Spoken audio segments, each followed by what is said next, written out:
Hello everyone, this is R K Verma. Welcome to science messenger. आज हम पढ़ने वाले हैं number of atoms present in a unit cell. तो किसी भी यूनिट सेल में कितने total number of atoms present होते हैं उसी को हम पढ़ने वाले हैं। हमने कल पिछली वीडियो में अपने देखा था कि यूनिट सेल्स दो तरह के होते हैं बेसिकली। पहला प्रिमिटिव यूनिट सेल और दूसरा सेंटर्ड यूनिट सेल।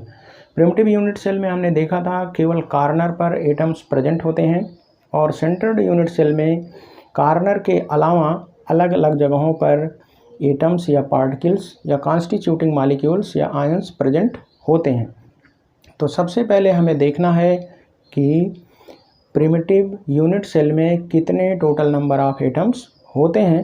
तो उसको समझने के लिए हम सबसे पहले देखते हैं, हमारे पास ये मान लीजिए, ये हमारे पास, इनको हम छोटा छोटा यूनिट सेल मान सकते हैं।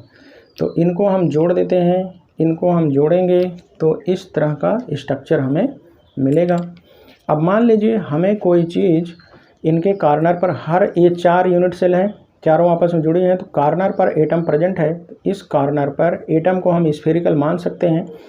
तो एटम का सेंटर यहाँ पर जब हम रखेंगे तो आधा एटम इसके अंदर चला जाएगा, आधा बचा रहेगा। तो उसको कवर करने के लिए हमें इसके ऊपर, उसको ढकने के लिए हमें ये और यूनिट सेल 4 जोड़नी पड़ेंगी। तो हम 4 यूनिट सेल जोड़ देंगे तो ये जो इसके बीच में वहाँ पर एटम रखा गया था ढक गया। कहने का मतलब एक एटम जो कॉर्नर पर है वो 8 यूनिट सेल को कंट्रीब्यूट कर रहा है बराबर बराबर। तो एक यूनिट सेल को कितना कंट्रीब्यूट करेगा? 1/8। हम ये स्फीयर से भी समझ सकते हैं। हमारे पास मान लीजिए ये स्फीयर है, इसको हम किसी यूनिट सेल के कॉर्नर पर ऐसे रख दें, इसके सेंटर को। तो कॉर्नर पर जब हम रखेंगे तो ऐसे देखिए, इसको हम कट कर दे रहे हैं। कॉर्नर पर जब हम किसी यूनिट सेल के कॉर्नर पर इसको रखेंगे तो केवल 1/4 पार्ट एक यूनिट सेल में आएगा और 4 साइड में और 4 ऊपर। तो 8 यूनिट सेल में इसका इक्वल पार्ट जाएगा। तो कहने का मतलब कि 8 यूनिट सेल में एक एटम का इक्वल पार्ट, तो एक यूनिट सेल को ये कितना कंट्रीब्यूट करेगा? 1/8। इसको हम इस पिक्चर से भी समझते हैं। ये हमारा प्रिमिटिव यूनिट सेल है, इसके कॉर्नर पर 8 एटम्स, 1 2 3 4 5 6 7 8। अब 8 एटम्स, अब 8 एटम का कितना पार्ट इसको कंट्रीब्यूट किया जा रहा है? यहाँ से देखिए, हमने 4 यूनिट सेल ऊपर और 4 नीचे, 1 2 3 4 5 6 7 8। और यहाँ पर ये मान लीजिए इसका कॉर्नर है, इस एक यूनिट सेल के कॉर्नर पर एक एटम रखा गया है।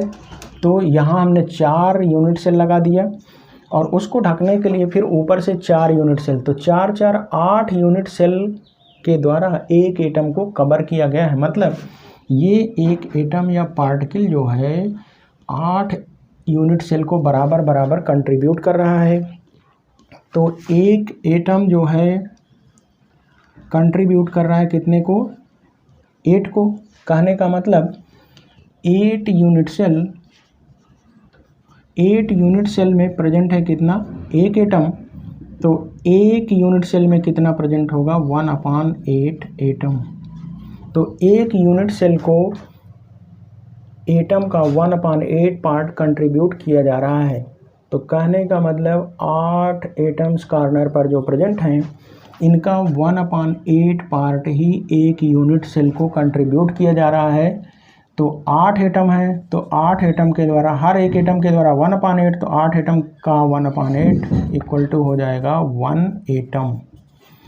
तो अगर हम प्रिमिटिव सेल की बात करें तो प्रिमिटिव सेल में टोटल नंबर ऑफ एटम्स होगा 1। क्यों? क्योंकि कॉर्नर पर पाए जाने वाले जितने भी एटम हैं उनका 1/8 कंट्रीब्यूशन ही है यूनिट सेल के लिए। अब हम जरा बॉडी सेंटर्ड की बात कर लेते हैं। तो हमने देखा था बॉडी सेंटर्ड में कॉर्नर पर तो एटम प्रेजेंट ही होते हैं, लेकिन बॉडी के सेंटर में भी एक एटम प्रेजेंट होता है या एक पार्टिकल प्रेजेंट होता है। तो ये कॉर्नर पर 8 है, तो इनका कंट्रीब्यूशन तो 8 × 1/8 इक्वल टू 1 एटम का ही होगा, जैसे हमने प्रिमिटिव में देखा। अब बॉडी के सेंटर में जो एटम प्रेजेंट है उसका पूरा कंट्रीब्यूशन इस यूनिट सेल के लिए रहेगा, क्योंकि बॉडी के अंदर है तो पूरा एटम उस बॉडी के अंदर है तो उसका होल कंट्रीब्यूशन रहेगा। तो सेंटर एटम के द्वारा अपना पूरा कंट्रीब्यूशन इस सेल के लिए है, तो सेंटर एटम के द्वारा 1 एटम का कंट्रीब्यूशन, तो टोटल हमारा हो गया 1 + 1 = 2 एटम्स। तो अगर हम बॉडी सेंटर्ड की बात करें तो टोटल नंबर ऑफ एटम्स हो जाएंगे 2, क्योंकि कॉर्नर पर 8, हर एक एटम के द्वारा 1/8 कंट्रीब्यूशन, तो 8 के द्वारा 8 × 1/8 1 ही रहेगा, और सेंटर वाला 1 अकेले, तो 1 + 1 2 एटम हो गए। अगर हम फेस सेंटर्ड की बात करें तो फेस सेंटर्ड में हमने देखा था कॉर्नर पर 8 कॉर्नर पर तो 8 एटम होंगे ही होंगे, उसके अलावा हर फेस के सेंटर पर 1 एटम होगा।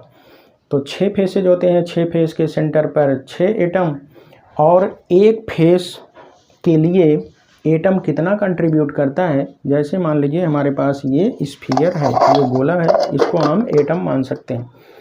अब इस गोले का जो सेंटर पॉइंट है उसको हम किसी फेस पर रखते हैं। मान लीजिए हमारा बोर्ड जो है, ये हमारा बोर्ड एक फेस है, इस बोर्ड पर हम इसका सेंटर पॉइंट यहाँ होगा, इसको रखेंगे, इस सेंटर पॉइंट को इस बोर्ड की फेस पर रखेंगे, बोर्ड पर रखेंगे, तो ये आधा गोला अंदर चला जाएगा और बाहर आधा गोला बचेगा।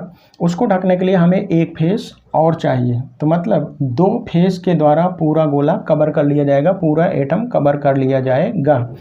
तो इसका मतलब एक एटम के द्वारा हर एक फेस को इसका 1/2 पार्ट कंट्रीब्यूट किया जा रहा है।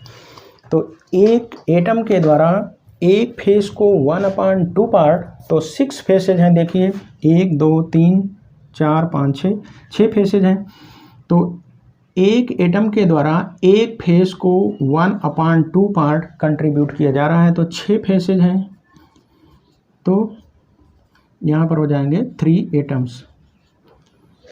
तो जो 6 फेसेज पर 6 एटम्स हैं, हर एक एटम का हाफ कंट्रीब्यूशन एक फेस के लिए है, तो 6 फेसेज के लिए 3 एटम का कंट्रीब्यूशन हो गया, और कॉर्नर पर 8 ही है, कॉर्नर वाले का 1 होता है, तो कॉर्नर का ऑलरेडी 1 है, तो टोटल हो जाएगा 3 + 1 = 4 एटम्स। तो यहाँ पर अगर हम फेस सेंटर्ड की बात करें तो यहाँ पर टोटल 4 एटम्स होंगे एक यूनिट सेल में। अगर फेस सेंटर्ड यूनिट सेल है तो उसमें total number of atoms will be 4। अब हम जरा इंड सेंटर्ड की बात कर लेते हैं। तो इंड सेंटर्ड में हमने देखा था कि कॉर्नर पर तो एटम्स होते ही होते हैं, किसी भी 2 अपोजिट फेस के सेंटर पर भी एटम होते हैं। तो किसी भी 2 अपोजिट फेस के सेंटर पर एटम होंगे, तो 2 अपोजिट फेस माने 2 फेस के सेंटर पर 2 एटम।